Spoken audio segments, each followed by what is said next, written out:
माझं नाव तुकाराम आई वडिलांनी ठेवलं.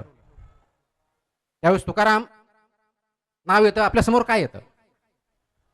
इंद्रायणीच्या काठी तुकाराम महाराजांनी आपले कर्ज खतं ज्या इंद्रायणीच्या पाण्यात बुडवले, हा चेहरा आपल्यासमोर येतो. संत तुकाराम की ज्यांनी कर्ज दिले होते, ते व्यवसाय होता त्यांचा. अनेक वर्ष कर्ज केले, कर्ज दिले, कर्ज वसूल केले. चुकीचं होतं का? नाही. अगदी त्यांच्या काळात कर्ज दिले जायले, कर्ज दिल्यामुळं ते वसूल करणं, त्याचा धंदा करणं, पोटपाणी नेणं, आणि हा धंदा चालू राहिला. त्यांच्या वडिलांनी केला, त्यांच्या वडिलांच्या वडिलांनी केला, असे ते स्वतःही केले. पण अशी एक वेळ आली की त्यांना हा प्रश्न पडला.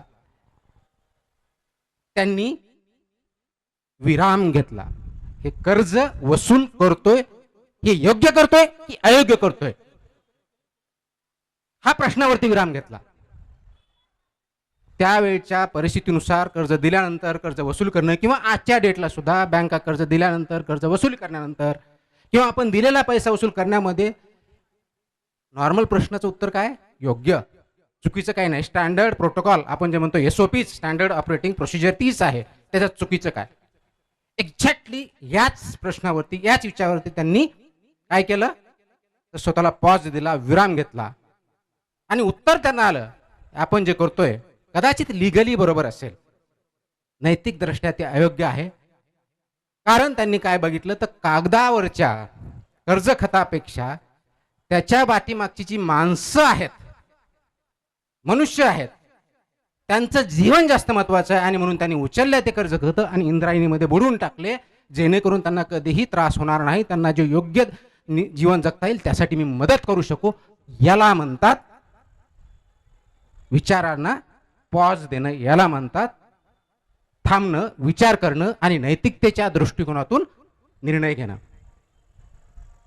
तो फक्त स्टँडर्ड आहे म्हणून नाहीये, तर राईट म्हणून, योग्य की अयोग्य, फक्त लिगल नव्हे, या दृष्टिकोनातून त्यांनी हा निर्णय घेतला. आणि म्हणून आज आपण त्यांना त्यांचं म्हणणं काय होतं? त्यांचं म्हणणं हेच होतं, जे काय रंजले गांजले त्याची मनुष्य त्याची पुढे देवतेची जाणावा, हे ज्यावेळेस त्यांनी म्हटलं, म्हणजे आणि नुसतं फक्त म्हटलं नाही. आज आपण घराघरात काही आरती करत असू, काही पोथीपुराण करत असू, मंत्र म्हणत असू, आणखी जे काय करत असू, आचरणात आणतो का? हा महत्वाचा आहे. त्यांनी फक्त ते बोलले नाही, त्यांनी ते केलं, म्हणून ते संत झाले, म्हणून त्यांचे विचार कुठपर्यंत आले.